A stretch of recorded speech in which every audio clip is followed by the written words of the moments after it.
tiền sao đi tiền chân có tài ta tiền khán sức thế cầm quà thắm sao giọt nắng đi mò mắt sao con đừng cầm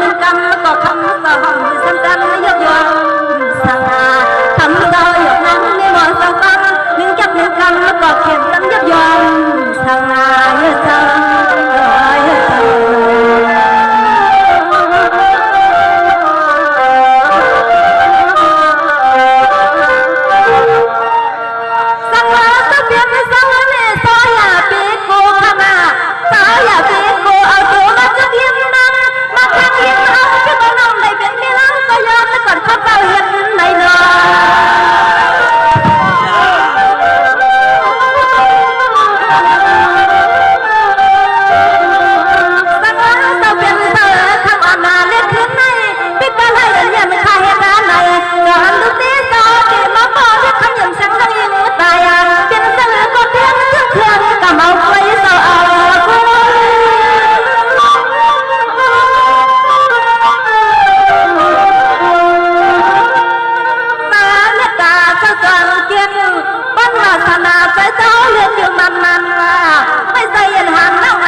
เป็นเราอยู่ยิ่งเป็นฉันเป็นเพียงเล็บความหักน้าหลักชื่อกันหันเท้ามือมันเลยใส่ประดานเท้าเรายิ่งปีนั้นทันค่ะเ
าวหลุดไอ้ก็นั่งขาแข็ง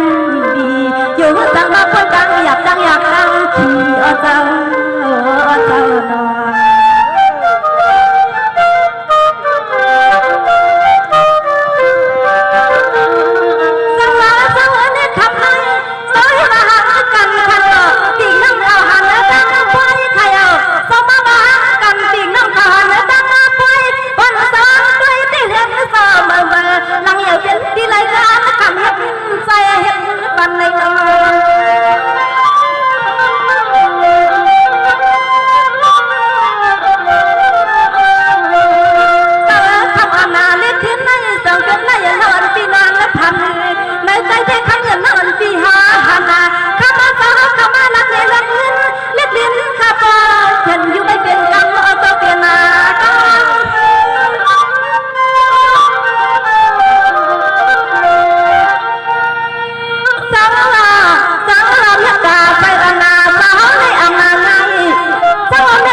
ลัดนี่ลองตั้งตึก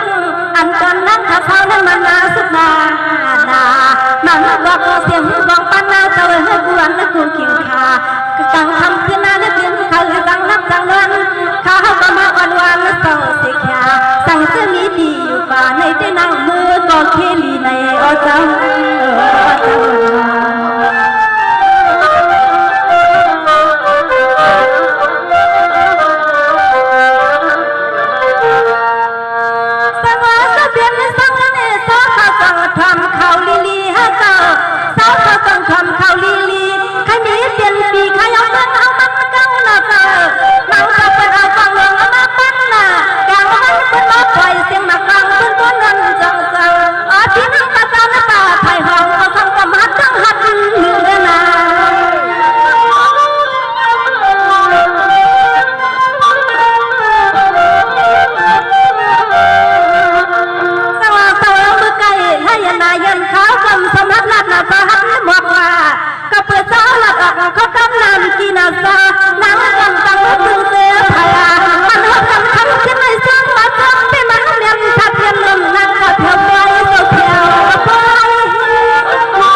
อกถูกน้องลูกยิ่งเบิ้นจังว่าเฮ็ดไหนเลยต้องรอ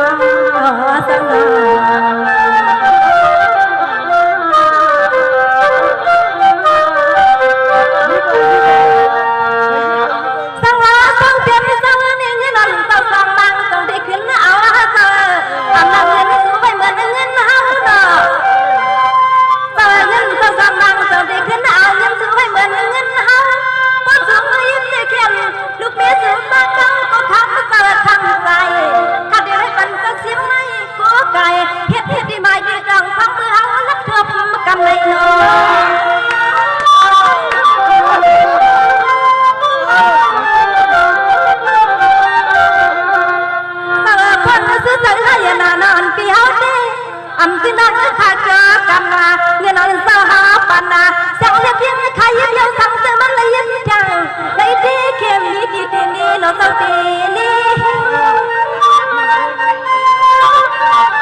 เงินมันเราต้องสวงคือละนักขยันและผู้ยันหาตาเอาซื้อคำสาก็ปั่นเพื่อนเอาเงินมันต้องสวงคือละนักขยันทางคำไหนคำไหนเ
สหอยพี่วันขึ้นแดง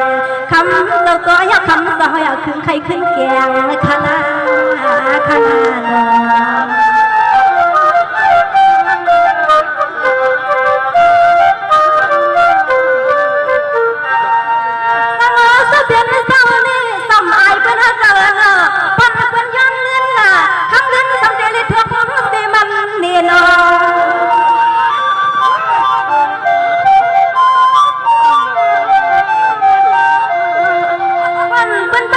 ผ่อนซ้ำตั้งอันเส้นทางเป็นเหยียบยางลาเซอร์เน่ปั่นเป็นยังปั่นเล่นยันนอนที่ท้องเสียมันนี่ปั่นเล่นขันยันนอนที่กาที่สองเส้นทางเพียกูคนนี้อาเกณฑ์สองหาเจ้าช่าง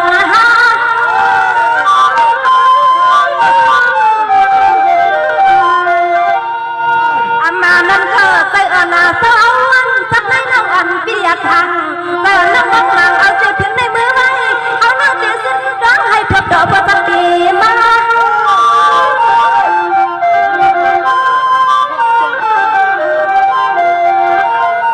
ว่าอย่าคำขึ้นในห้องก็มาในใจว่าคำขึ้นในห้องก็มาในใจ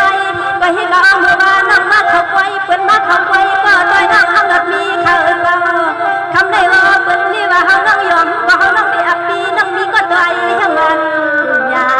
ว่านั่งห้องก็ดังหนึ่งเสียงดังหนึ่งเข็มมิติเน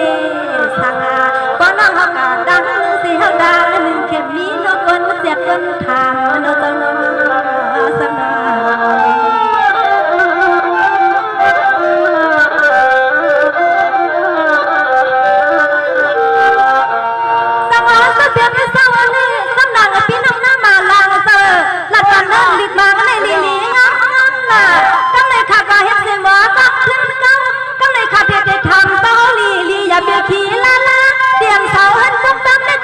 อยู่วันตาเลยเนาะ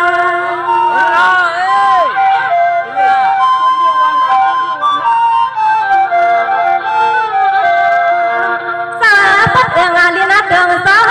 เขาในน้องเขาทำยำเนื้อเพียวไม่ใส่ในอย่างเขาที่เคยเมื่อจบทำหาเอาก็เป็นเรื่องก็เรื่องคดีซึ่งเครื่องกำเอาด้วยเสาเอา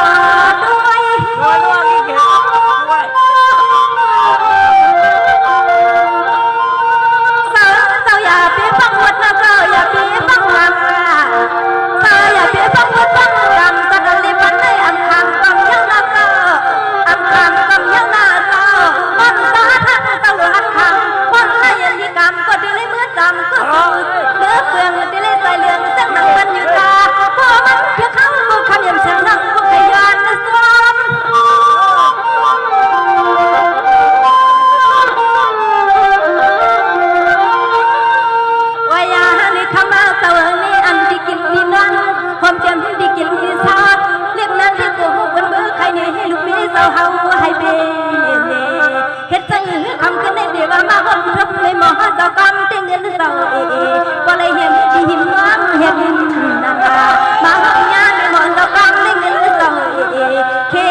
มันปันมาข้างใน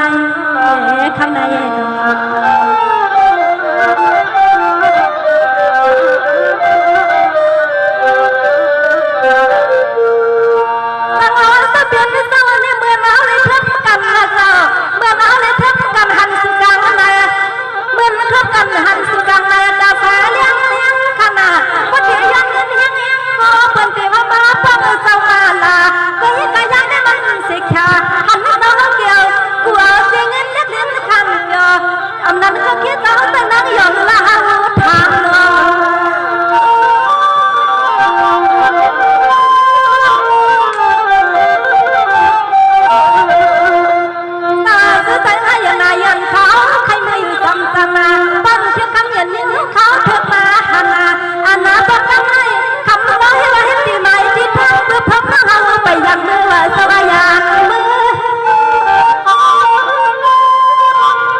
ก็ต้องอับโยในก็ย่อมทางเอาเรื่องนั้นทำบัตรลงได้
sao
เป็นเสาโพเดือนเฮินเปิ้นค้างโอ้ยเฮาก็มาพบเป็นเสาโพเดือนเฮินเปิ้นค้างขนอเสาเป็นอูลุงลูกหลานเปิ้นบ้านมาเป็นอูลุงลูกหลานเปิ้นบ้านทำการได้เลยเมื่อเขานอนหักวันก่อนสั่งซื้อมันเพียงไหนที่คำเสานี่บ่ถึกถึงตานในที่อ้อไม่นางยอมอ้อเจ้านี่บ่ถึกถึงตานเฮาไม่นางยอมนะเจ้า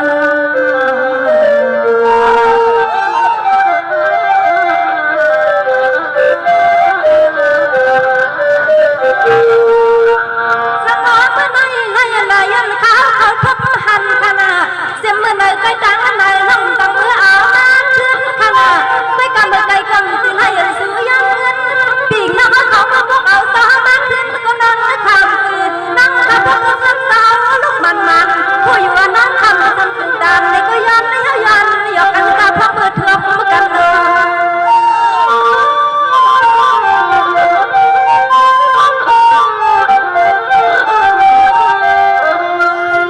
ยนายนั่งอะไรอยู่นาเงินอันสะบัดน้ำมือไกลใบงอพวกเจ้าขึ้นเปลี่ยนก็ลูกมีเจ้าหาปัดข้าเจ้าหาทำกึ่งจังเลือกคำเจ้าหำปันนามาไว้กันนั่งทายอนนั่งใส่คำเจ้าหาปีบันดอกดักพิน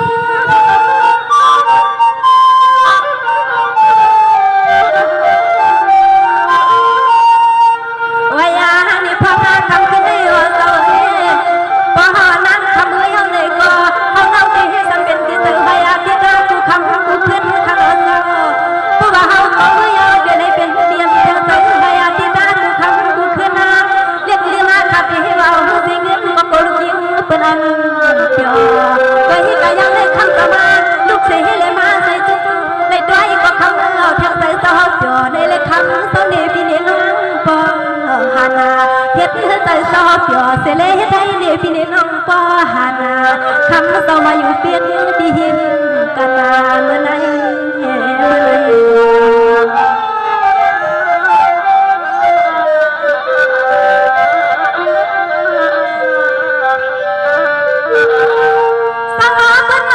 พี่ลินพี่เป็นสาวละเนพี่อย่าเบียเก่ากันละพี่พวกเขาเปลี่ยนแล้วก็ใส่ขามไล่ก็บอกเก่าเลยมีทวนมาลอย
ำเราในปีสัมบันลูกมีเจ้าเฮาลาน้ำมีหมดเจ้ากำทุกเมืองเสียวคำมาเขาเก้าสู่ใน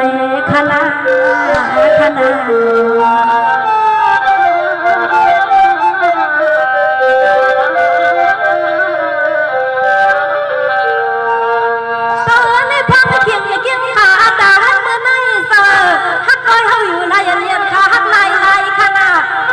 อยู่รายยันขาหักในลายเมื่อเลี้ยวได้อ่ำอยู่ไกลอยู่จะไม่เห็นเศร้าเขาเห็นนิดด้วยการให้ยังเจ็บปวดรักคิดในคำเศร้าเลยไปเปลี่ยนหักอยู่ก็ไปเสียงจนที่กลางหันนอน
กินไล่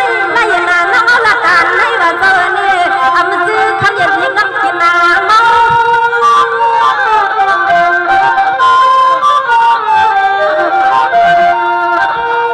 ไว้ยาในผู้สองขานพัน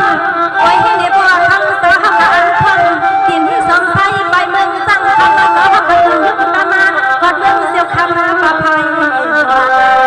คำขึ้นในนั่งกับเดี๋ยวสัญญาณอันพักอันนั้นพี่อายที่พี่นั่งกับดังเสียงเลยย้อนให้มันพี่มือไผ่ซ้ำเลี้ยงนิ่งเลยเขายังกระทบเมืองเสียวคำเขา